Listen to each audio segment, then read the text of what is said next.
رقوم فراہم کرنے کے حوالے سے سنجیدہ نہیں ہے۔ سوء اتفاق سے ہم یہ دیکھتے ہیں کہ غزہ کی جنگ کے لیے، اسرائیل کی امداد کے لیے بین الاقوامی برادری کے پاس اربوں ڈالرز ہیں، مگر اس انسانی المیہ کے لیے کہ جو پوری دنیا میں انسانوں کی زندگیوں کو متاثر کر رہا ہے، بین الاقوامی برادری کسی خاص سنجیدگی کا مظاہرہ نہیں کر رہی۔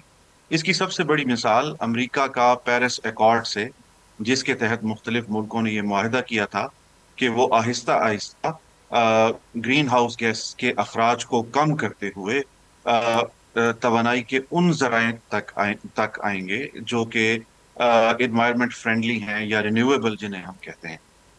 مگر امریکہ جو ہے وہ پیرس ایکارڈ سے ہٹ گیا اور اس معاہدے سے انہوں نے اپنے انخلاء کا اعلان کیا۔ اب پاکستان کے لیے دوہری صورتحال ہے۔ ایک تو بین الاقوامی برادری کی طرف جب ہم دیکھتے ہیں ایک ترقی پذیر ملک کی حیثیت سے، تو ہمیں بہت کم تعاون دکھائی دیتا ہے، مگر دوسری جانب ہم اندرونی طور پر بھی بہت سارے کام ایسے تھے جو ہم کر سکتے تھے اور وہ سوء اتفاق سے ہم نہیں کر سکے۔ ان میں سے سب سے اہم کام ایک جس کی جانب آپ نے بھی اشارہ کیا، وہ تھا دریاؤں کے بیسن میں، یعنی دریاؤں کی گزرگاہوں میں انفراسٹرکچر تعمیر نہ کرنا۔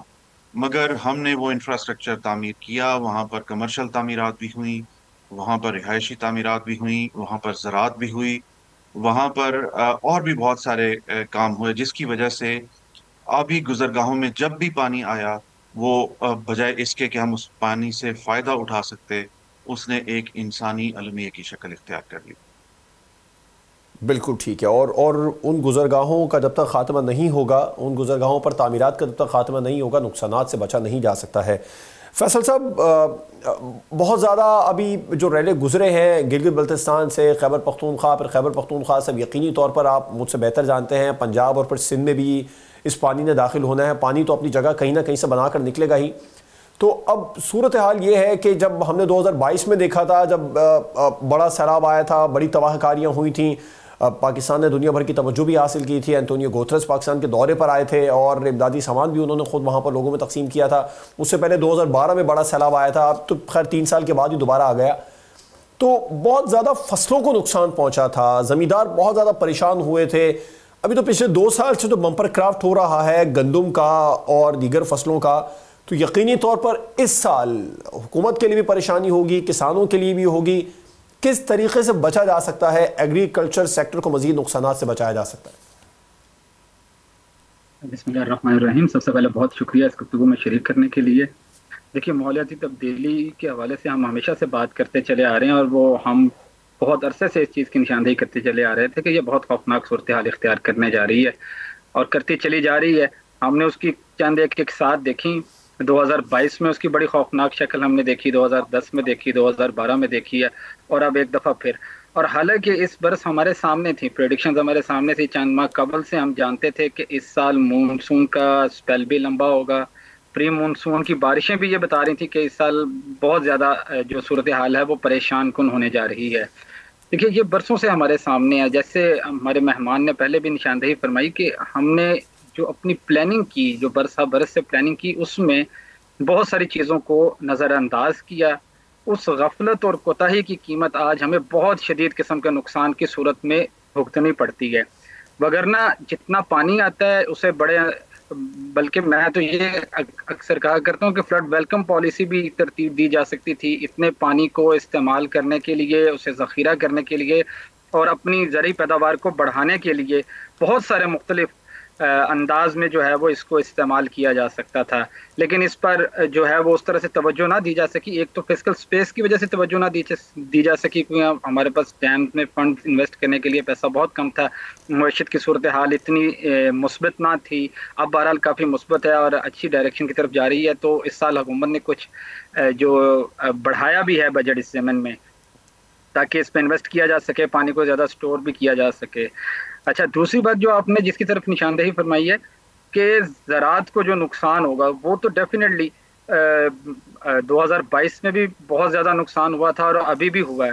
اس میں بہت شدید ضرورت جو محسوس ہوتی ہے وہ ہمیں کلائمیٹ ریزیلینٹ کراپس کی ہوتی ہے، جو اس کو اڈاپٹ کر سکیں۔ کچھ تبدیلیاں جو اڈاپٹیشن کی سطح پر ہوتی ہیں، جو فارمرز کسان جو ہے وہ قدرتی طور پر اختیار کرتے ہیں ان کا تو ہم نے 2010 12 14 کے جو سیلاب تھے انہی میں اس کا جو ہے مشاہدہ کر لیا تھا. ہمارے ڈی جی خان، راجن پور، مظفر گڑھ، صادق آباد، اس سارے ریجن کے اندر لوگوں نے آٹومیٹیکلی کاٹن کو ریپلیس کر کے شوگر کین اسی لیے جو ہے وہ خریف کے سیزن میں زیادہ کاشت کرنی شروع کر دی تھی یا اس سے قبل کاشت کرنی شروع کر دی تھی کہ اس فصل کے اندر یہ تھوڑی سی کیپیسٹی موجود ہوتی ہے کہ وہ فلڈ کو تھوڑا سا ٹالریٹ کر لیتی ہے، اس کی تھوڑی سی پیداوار جو ہے وہ بچت ہو جاتی ہے اس کی صورت میں.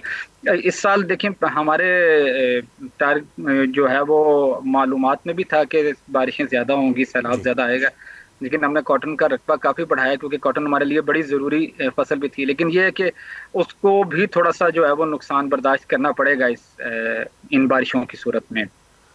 تو فیصل صاحب، کون سی فصل ہے جو سب سے زیادہ متاثر ہو سکتی ہے؟ کاٹن یا شوگر کین؟ تو چلے آپ نے بتایا کہ وہ تھوڑی بہت ریزسٹنٹ برداشت کر سکتا ہے پانی کا، چاول کی فصل کے لیے بھی پانی زیادہ چاہیے ہوتا ہے. گندم کی صورتحال کے بارے میں بتائیے گا. اس کی فصلیں 2022 میں بہت زیادہ متاثر ہوئی تھیں، کافی زیادہ پھر گندم امپورٹ کروانی پڑ گئی تھی حکومت کو.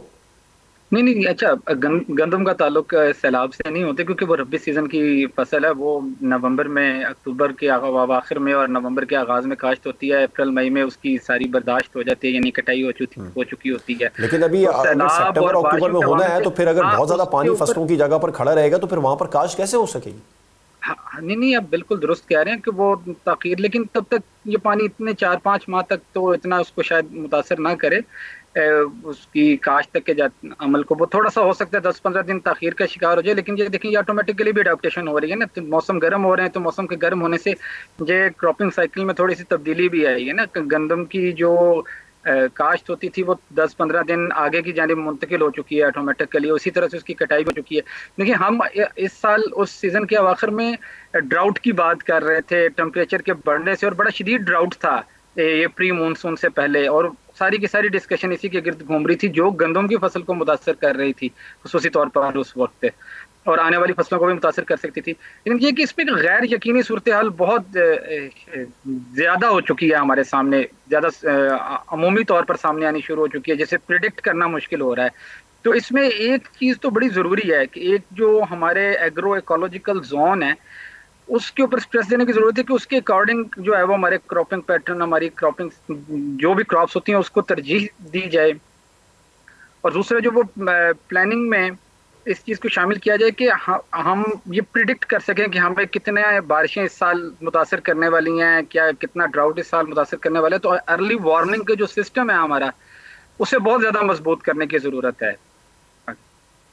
ٹھیک، بالکل ٹھیک ہے. اچھا، آپ کیا کہیں گے وقار شیرازی صاحب، اس تمام تر صورتحال میں 2022 میں جس طریقے سے ہم نے دیکھا تھا دنیا بھر کی توجہ پاکستان کی طرف ہو گئی تھی، اینٹونیو گوترس خود پاکستان آئے تھے، لوگوں میں امداد بھی تقسیم کی تھی، اس کے بعد میں پھر ہم دنیا کو، جیسے آپ نے بتایا کہ امریکہ پیرس ایکارڈ سے نکلا، اس کا نقصان ہوا، لیکن ہم دنیا کو یہ بتانے میں پھر کہاں پر ناکامی کا سامنا ہمیں کرنا پڑا کہ بھئی پاکستان سب سے زیادہ متاثر ہو رہا ہے، پہلے نمبر پر ہے کلائمیٹ چینج کے اثرات میں پاکستان، اور کس طریقے سے اس کا ازالہ ہو سکتا ہے؟ دیکھیے، دنیا میں سفارت کاری اور اس طرح کے تمام معاملات جو ہے وہ طاقت کے توازن سے طے پاتے ہیں. میں نے ابھی کچھ دیر پہلے آپ کی خدمت میں یہ عرض کیا کہ اگر یہ جنگوں کے لیے یہ رقم چاہیے ہو تو ہمیں یہ نظر آتا ہے کہ بین الاقوامی برادری کے پاس بلینز آف ڈالرز جو ہے وہ دستیاب رہتے ہیں. مگر جب انسانی المیہ جنم لیتے ہیں اور وہ خود ترقی یافتہ ممالک کی وجہ سے جنم لیتے ہیں تو پھر امداد آنے میں کسی قدر تردد کا مظاہرہ کیا جاتا ہے. اچھا، اس میں پیچیدہ صورتحال یہ ہے کہ کلیتاً ایسا نہیں ہے کہ پاکستان اپنا یہ تاثر یا اپنا یہ امیج بنانے میں یا یہ پیغام دینے میں ناکام رہا کہ کلائمیٹ چینج کی وجہ سے ہم دنیا کے سب سے زیادہ متاثر ہونے والے ممالک میں سے اولین ممالک میں سے ہیں. مگر دوسری جانب سے ہمیں جو رسپانس ہے وہ بہت کم دکھائی دیتا ہے. لیکن اس پر بھی ہمیں یہ سمجھنا ہوگا کہ کیا ہر بار ہم جو بھی تباہیاں کلائمیٹ انڈیوس کلائمیٹیز یعنی موسمیاتی تبدیلیوں کی وجہ سے جو پریشانیاں یا قدرتی آفات آئیں گی، چاہے وہ سیلاب ہوں، چاہے وہ قحط سالی ہو، چاہے وہ شدید بارشیں ہوں، یا چاہے وہ گرمی کی بہت شدید لہر ہو جسے ہم ہیٹ ویو کہتے ہیں، تو کیا ہر بار ہم بین الاقوامی برادری کی طرف دیکھیں گے کہ وہ آئیں اور ہماری مدد کریں؟ اس کا بہت سادہ جواب یہ ہے کہ ہمیں انٹرنل کیپیسٹی پہ کام کرنا ہوگا، اور بہت چھوٹی چھوٹی ایسی اسٹریٹجیز ہیں اور بہت چھوٹے چھوٹے ایسے آپریشنل مووز ہیں جن کی وجہ سے ہم مثال کے اپنی طور پر سر انٹرنل کیسی کیپیسٹی چھوٹی چھوٹی جی اسٹریٹجیز کیا ہوں گی جس سے ہم ان تباہ کاریوں سے بچ سکیں؟ میں ایک بہت چھوٹی سی آپ کو ایک مثال بتاتا ہوں. آپ کے ایک مثال کے طور پر، اگر آپ کسی ندی یا دریا کے کنارے کھڑے ہیں اور آپ کے سامنے ایک شخص ڈوب رہا ہے، تو سب سے پہلے اس شخص کو بچانے کی ذمہ داری کس پر عائد ہوتی ہے؟ یقیناً آپ پر عائد ہوتی ہے، اور سب سے پہلا ریسپانس بھی آپ کی طرف سے ہی جائے گا. میں اس بات سے ثابت یہ کرنا چاہتا ہوں کہ جو لوکلائزڈ ریسپانس ہوتا ہے، چاہے وہ انڈیویجولز کی طرف سے ہو، پرائیویٹ اداروں کی طرف سے ہو، لوکل گورنمنٹ کی طرف سے ہو، وہ سب سے زیادہ اہم ہوتا ہے، کیونکہ بہت ہی کم وقت میں آپ کو ریسکیو اینڈ ریلیف کے آپریشنز پرفارم کرنے ہوتے ہیں. اسی لیے دنیا بھر میں جو لوکل گورنمنٹ کی کیپیسٹی ہے ڈیزاسٹرز کے حوالے سے، اس کو بڑھانے پر توجہ دی جاتی ہے. دوسری بات گورننس کی ہے کہ لوکل گورنمنٹ کے ریفرنس سے آپ گورننس کو امپروو کرتے ہیں. اگر آپ کے گورننس سسٹمز امپرووڈ ہوں، تو جو آپ نے دیکھا کہ پورے پاکستان میں دریاؤں کے بیسن میں، یعنی دریاؤں کی گزرگاہوں میں آپ کو تعمیرات نظر آتی ہیں، ہاؤسنگ سوسائٹیز کا بے تحاشا اور بے ہنگم پھیلاؤ نظر آتا ہے، یہ اور ٹاؤن پلاننگ میں بہت شدید کمی نظر آتی ہے، اور آپ کے ڈرینیج سسٹم ناکام نظر آتے ہیں عام بارش کے پانی کو بھی نکالنے میں. تو یہ سب گورننس اور ٹاؤن پلاننگ کے ویک لنکس ہیں. تو ایسی چھوٹی چھوٹی اسٹریٹجیز ہیں جن کے ذریعے سے نہ صرف آپ ریزیلینس بڑھا سکتے ہیں، بلکہ کسی بھی حادثے یا کسی بھی قدرتی آفت کی صورت میں آپ ریسپانس ٹائم کو کم کر سکتے ہیں، ریسپانس کو مؤثر بنا سکتے ہیں، اور قیمتی زندگیاں اور املاک بچا سکتے ہیں. رائٹ، چلیں اچھا ٹھیک ہے. شریف صاحب ایک اور معاملہ ہے، جیسے آپ نے بتایا کہ ہم تمام ہی بڑے پلیٹ فارمز پر وزیر اعظم شہباز شریف صاحب ہوں یا پھر ہمارے دیگر اہم سیاسی رہنما، وہ اس معاملے کو اجاگر کر چکے ہیں، ہر بڑے پلیٹ فارم پر دنیا کو بتا چکے ہیں کہ کلائمیٹ چینج سے پاکستان بہت متاثر ہو رہا ہے، لیکن رسپانس ہمیں کم مل رہا ہے. اس کم رسپانس کی کیا وجہ ہے؟ بنیادی طور پر اس کم رسپانس کی سب سے اہم وجہ یہ ہے کہ دنیا کی جو اس وقت صورتحال ہے، عالمی برادری کی ترجیحات مختلف ہیں. اس وقت آپ کو یہ دکھائی دے رہا ہے کہ امریکہ، چین اور دنیا کے باقی بڑے ممالک ایک تجارتی جنگ میں مشغول ہیں، جس میں ٹیرف کے حوالے سے ایک دوسرے پر بڑی بڑی ڈیوٹیز عائد کی جا رہی ہیں تاکہ تجارتی خسارے کو کم کیا جا سکے اور تجارتی نفع کو بڑھایا جا سکے. اسی طرح پوری دنیا میں تمام ترقی یافتہ ممالک زیادہ سے زیادہ پروڈکٹس بنا رہے ہیں تاکہ کنزیومر اکانومی میں ان پروڈکٹس کو سامنے لایا جائے اور اس سے زیادہ منافع کمایا جا سکے. دوسری جانب یہ انسانی المیے ہیں جو چاہے کووڈ کی صورت میں ہوں، جہاں پہ تمام تر سائنسی ترقی کے باوجود ہم نے یہ دیکھا کہ کووڈ کی ویکسین بنانے میں دنیا کو بہت وقت لگا، اس کے ٹرائل کرنے میں بہت وقت لگا، اور بہت ساری قیمتی انسانی جانیں ضائع ہوئیں کیونکہ ترجیحات انسانی زندگیاں نہیں تھیں. بالکل ایسا ہی ہمیں یہ دکھائی دیتا ہے کہ اس وقت ترجیح جو ہے وہ گلوبل نارتھ کی یا جو ڈیولپڈ ویسٹ ہے اس کی ترجیح یہ نہیں ہے، کیونکہ کلائمیٹ چینج سے اس وقت جو خطہ سب سے زیادہ متاثر ہو رہا ہے وہ جنوبی ایشیا ہے یا ایشیا ہے، جی اور جہاں پہ براہ راست سٹیکس انوالو نہیں ہیں گلوبل نارتھ کے. تو اس وقت ان کی ترجیحات میں یہ نہیں ہے کہ وہ اس کو امداد کے ذریعے سے ان مسائل کو کم کریں، بلکہ اس رقم کو وہ دوسری جگہوں پر استعمال کرنا چاہتے ہیں. ٹھیک. اسی لیے ہمیں بھی یہ سمجھنا ہوگا کہ اس تمام تر المیے کے اگینسٹ ہمیں اپنی اندرونی اور داخلی کیپیسٹی کو بڑھانا ہوگا، اور اس کے لیے خود ہمیں اسٹریٹجیز بھی بنانی ہوں گی، فنڈز بھی مختص کرنے ہوں گے، اور عملی قدم بھی اٹھانے ہوں گے، اور جی ان عملی اقدامات کی مانیٹرنگ بھی کرنی ہوگی. بالکل ٹھیک ہے. فیصل صاحب آپ سے مجھے لاسٹ پوائنٹ لینا ہے، پھر مجھے بریک پر جانا ہے. وہ یہ کہ آپ ایگریکلچر سیکٹر کو بہت قریب سے جانتے ہیں، یہ بتائیے کون سے علاقے ہیں جو بہت زیادہ متاثر ہونے کا اندیشہ ہے ابھی آنے والے دنوں میں، اور ہم اگر پیشگی اقدامات کر لیں تو وہاں پر مزید ایگریکلچر سیکٹر کو تباہی سے بچایا جا سکتا ہے؟ اچھا، اس سوال کی طرف آنے سے پہلے ابھی جو گفتگو چل رہی تھی میں تھوڑا سا اسی کو آگے بڑھاتا ہوں. دیکھیں اس میں جو بات ہو رہی ہے کلائمیٹ جسٹس کے حوالے سے، جتنی بھی کہ گلوبل نارتھ اور جی گلوبل ساؤتھ کی ترجیحات مختلف ہیں، کہ جتنا فائنانس ریکوائرڈ ہے اس سارے یا ضرورت ہے جتنے پیسے کی، وہ تقریباً 1.3 ٹریلین ڈالر کے قریب بنتا ہے. اور ابھی تک جتنا پیسہ جو ہے وہ عالمی برادری صرف کلائمیٹ کے حوالے سے فراہم کر رہی تھی، وہ صرف $100 بلین تھا، جسے پچھلی COP29 میں $100 بلین سے بڑھا کے $300 بلین کر دیا گیا. وہ بھی ٹارگٹ جو ہے وہ $300 بلین تک کا کیا گیا. وہ ڈسپرسمنٹ کس طرح سے ہوتی ہے اس کے کوئی کمٹمنٹ اور اس طرح سے ہمیں نظر نہیں آتی. ٹھیک ہے، اور یہ پوری دنیا کے لیے انہوں نے کیا کہ $300 بلین جو ہے وہ ہم ضمن میں فراہم کریں گے. دوسری بات یہ ہے ضمن میں جو زیادتی ہے عالمی برادری کی طرف سے کہ اس کا طریقہ کار ہی وضع نہیں کیا جاتا کہ یہ کس طرح سے یہ مدد کی صورت میں انہیں فراہم کیا جائے گا تاکہ وہ اپنے آپ کو مضبوط کر سکیں، توانا کر سکیں، مضبوط کر سکیں کلائمیٹ سے لڑنے کے لیے، یا ان کو پھر لونز کی صورت میں فراہم کیا جائے گا اور انہیں مزید مجبور اور مزید کمزور کر دیا جائے گا. ابھی تک جتنا فائنانس جو ہے وہ فراہم کیا جاتا رہا ہے یا کیا جا رہا ہے وہ زیادہ تر لونز کی صورت میں ہی ہوتا ہے. ابھی بھی ہمیں $1.4 بلین کی جو امداد مل رہی ہے وہ بھی IMF کے ذریعے سے کلائمیٹ ریزیلینس کی مد میں مل رہی ہے. ٹھیک ہے، تو ایک تو یہ چیز ہے. اس میں پورے کے پورے گلوبل نارتھ کو پاکستان تو اس آواز کو بلند کرتا ہی رہتا ہے اور بڑی شدت سے کرتا رہا ہے، اور اس شدت کی وجہ سے ہی لاس اینڈ ڈیمیج فنڈ کا قیام بھی ممکن ہوا اور بہت سارے ایسے انیشیٹوز لیے گئے.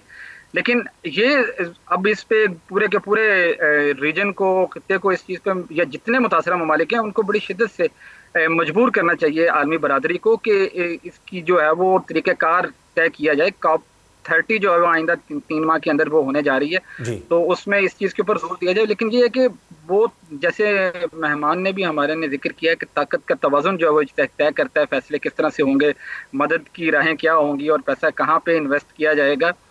تو ان کی ترجیحات میں اس طرح سے شامل نہیں ہوتا، تو وہ عین موقع پہ جو ہے وہ ایجنڈا ریلیز کرتے ہیں اور اس کے اوپر جو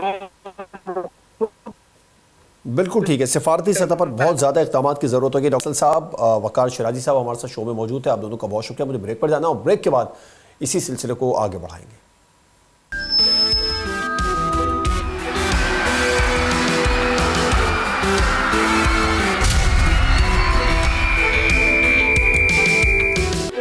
بریک کے بعد ایک بار پھر سے خوش آمدید. سیلابی تباہ کاریوں پر بات کر رہے ہیں. کلائمیٹ چینج کے اثرات پر ہم نے بات کی ہے. ایگریکلچر سیکٹر کو کتنا نقصان ہوگا اس پر بات کی ہے. تازہ ترین صورتحال جان لیتے ہیں. مانسیرہ سے ہمارے نمائندے چودھری قیصر ہمارے ساتھ موجود ہیں. قیصر بتائے گا کتنی تباہی ہوئی ہے، کیا اب بھی یہاں پر بارش ہو رہی ہے اور کون کون سے علاقے ہیں جہاں سے سیلابی ریلیں گزر رہے ہیں؟ جی، اس وقت مانسیرہ کے اندر جو ہے بارشیں جو ہیں وہ جاری ہیں. کہیں پر ابھی تک بارشیں جو ہو رہی ہیں، لیکن جو کلاؤڈ برسٹ ہوئے ہے اس کے اندر جو ہے اب تک 20 افراد جو ہے وہ ان کی ہلاک ہوئے ہیں، جن میں سے 17 کی ڈیڈ باڈی جو ہے اب تک ریکور کی جا چکی ہیں.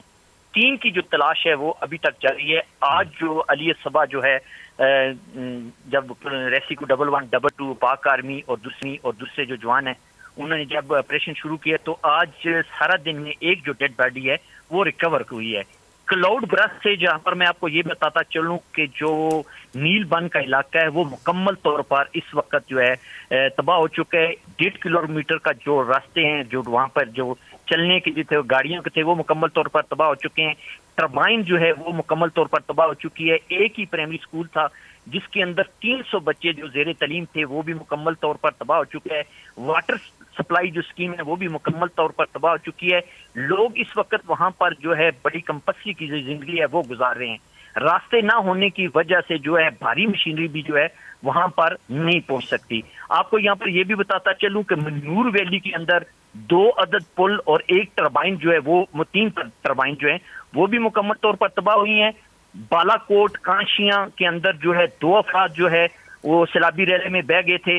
پیرا خیر آباد کے اندر ماں اور بیٹی جو ہے ان کی ڈیڈ باڈی جو ہے ریکور ہوئی ہے وہ بھی بہ گئے تھے. گاندھی کے اندر کل جو واقعہ ہوا ہے اس کے اندر 1 خاتون اور 1 بچہ جو ہے وہ بھی زندگی کی بازی ہار گئے ہیں. اور یہاں پر ایک گاڑی کے اندر 7 ماہ کا بچہ جو تھا باپ کی گود سے گر کر جو ہے سیلابی ریلے میں بہ گیا تھا جس کی ڈیڈ باڈی جو ہے ریکور کی جا چکی ہے. اب تک مانسیرہ کے اندر جو ہے ٹوٹلی 27 افراد جو ہے وہ زندگی کی بازی بارشوں کے باعث ہار چکے ہیں. جی تو آپ نے بتایا کہ جو سڑکیں ہیں وہ بند ہیں اس وقت. سڑکیں پانی میں ڈوبنے کی وجہ سے بنے یا ٹوٹ چکی ہیں؟ جیسے ہم نے دیکھا تھا شارع بابو سر جی بی کی اگر بات کریں تو وہاں پر وہ 2 مقام پر اس میں شگاف پڑا, ٹوٹی, جس کے باعث اس سڑک کو بند کرنا پڑا. تو ابھی یہاں پر کیا صورتحال ہے؟ جو مین شاہراہیں ہیں وہاں سے راستے کلیئر کروانے کے لیے کیا اقدامات کیے جا رہے ہیں؟ جہاں جہاں شگاف پڑ چکے ہیں ان کو پر کرنے کے لیے ریسکیو ٹیمیں اور حکومت کی جانب سے انتظامیہ حرکت میں آئی. امدادی کام جو ہیں وہ جاری ہیں. جو کلاؤڈ برسٹ ہوا تھا نیل بن ہلکوٹ کے اندر, وہاں پر جو ہے اس وقت تک بھاری مشینری جو ہے نہیں پہنچائی جا سکی, کیونکہ روڈ جو ہیں وہ بالکل تباہ و برباد ہو چکے ہیں. بڑے بڑے پتھر ہیں جن کو ہٹانے کے لیے بھاری مشینری جو ہے وہاں پر درکار ہے. جو روڈ ہیں سیاسی مقامات کے وہ تو کلیئر ہیں, لیکن یہاں پر جو روڈ ہیں وہ بالکل مکمل طور پر تباہ ہیں. نور ویلی کے اندر جو پچھلے سال جو پل بہ گیا تھا, اس دفعہ اس پل کو بھی خطرہ ہے. اور ابھی تک جو ہے منور ویلی کے اندر جو لوگوں نے اپنی مدد آپ کے تحت پل بنائے تھے وہ بھی مکمل طور پر تباہ ہیں, اور وہاں پر آمد و رفت کا جو سلسلہ ہے ابھی تک بند ہے. جی تو انتظامیہ کا اس پر موقف کیا ہے؟ جو پل آپ نے بتایا کہ وہاں پر تباہ ہو چکے ہیں, ان پل کو مرمت کرنے کے لیے ہنگامی بنیادوں پر اقدامات نہیں کیے جا رہے یہاں پر؟ جی جو پل آپ نے بتایا کہ اپنی مدد آپ کے تحت یہاں بنائے تھے اور وہ پل منہدم ہو چکے ہیں, ان کو دوبارہ سے تعمیر کرنے کے لیے انتظامیہ کی جانب سے ہنگامی بنیادوں پر اقدامات کیا نہیں کیے جا رہے؟ کیونکہ جو رابطہ پل ہوتے ہیں ان کی فوری تعمیر بہت زیادہ ضروری ہوتی ہے. جی صوبائی حکومت کی طرف سے جو ہے ابھی تک وہاں پر رابطہ نہیں کیا جا سکا, کیونکہ وادی ویلی منور جو ہے وہ بیکورڈ علاقے ہے. وہاں پر ابھی تک کوئی بھی امدادی ٹیمیں جو ہیں وہاں پر نہیں گئی ہیں, اور ابھی تک لوگ جو ہیں وہ اپنی مدد آپ کے تحت بڑی مشکل سے جو ہے جو دریا کا جو رستہ جو ٹوٹا ہے اس سے گزر کر آ رہے ہیں, کیونکہ سیلابی ریلے متواتر جو آ رہے ہیں جس کی وجہ سے وہاں پر جو ہے کافی جو ہے وہ خطرہ ہے ابھی تک. تو آپ نے بتایا کہ سیلابی ریلیں تواتر کے ساتھ ابھی بھی یہاں پر آ رہے ہیں, تو جو سیلابی ریلوں کی جو گزرگاہ ہے, جو آبی گزرگاہیں ہیں, یہاں پر تعمیرات تو ظاہر نہیں ہٹائی جا سکی ہوں گی, لیکن لوگوں کی نقل مکانی کر لی گئی ہے قبل از وقت؟ نہیں, ابھی بارشیں جو ہیں, آج جو ہے بارش نہیں ہے, لیکن جو سیلابی ریلیں تو آ رہے ہیں نا, بارش نہیں ہے لیکن ریلیں تو گزر رہے ہیں یہاں سے. جی ریلیں جو ہے نا, بارشیں آج بارش جو ہے نا, آج سارا دن بارش جو ہے نا متواتر نہیں ہوئی ہے. ریلیں گزر رہے ہیں, لیکن جو ریلیں متواتر گزر رہے ہیں, آبی گزرگاہیں ہیں, وہاں پر ابھی تک جو ہے بارشیں جو ہے مکمل طور پر ہو رہی ہیں, جس کی وجہ سے امدادی کارروائیوں میں جو ہے مشکلات کا سامنا کرنا پڑ رہا ہے. امدادی کارروائیوں میں مشکلات کا سامنا کرنا پڑ رہا ہے. کیسر چودھری ہمیں تفصیلاً آگاہ کر رہے تھے خصوصاً مانسہرہ کی صورتحال کے بارے میں. ظاہر شاہ شیرازی صاحب نے بھی ہمیں جوائن کیا ہے, سینئر صحافی تجزیہ کار ہیں. شیرازی صاحب آپ کا بہت شکریہ ہمیں قیمتی وقت اپنا دینے کے لیے. حکومتوں کی جانب سے, چاہے وہ خیبر پختونخوا کی حکومت ہو, جی بی کی ہو, وفاقی حکومت ہو یا کشمیر کی ہو, تمام ہی اقدامات اور دعوے کیے جا رہے ہیں, لیکن نقصانات مسلسل ہو رہے ہیں. اموات کی تعداد بڑھ کر 314 تک جا پہنچی ہے. تو جو سیلابی گزرگاہیں ہیں یہاں پر تعمیرات تو خیر اتنی جلدی ختم نہیں ہو سکتی, لیکن لوگوں کی نقل مکانی تو کم از کم کروائی جا سکتی ہے. آپ کے پاس کیا اوور آل ڈیٹیل پہنچی ہیں آپ تک؟ صورتحال اس وقت کیا ہے خیبر پختونخوا کی خاص طور پر؟